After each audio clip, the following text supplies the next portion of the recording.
The Hot 60 Pro Plus is the shiny new mid-ranger from Infinix, and here's what we need to know. It's got this crazy AMOLED screen with 144Hz refresh and a 4500 nits peak brightness.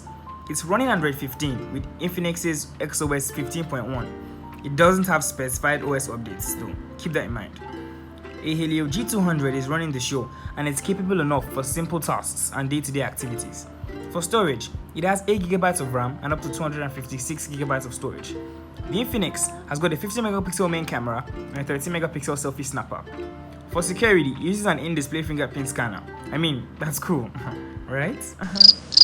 And the highlight of this bad boy is the 5160mAh battery with 45W wire charging, so you can stuff your charger somewhere out of the multiple hiding spots in your scattered room without actually looking for it. It costs about 270k, so if you want value for money, the TechnoSpark 40 Pro Plus is probably the better value for money, just in case you're wondering what to get. But hey, let me know, what do you reckon? Cheers!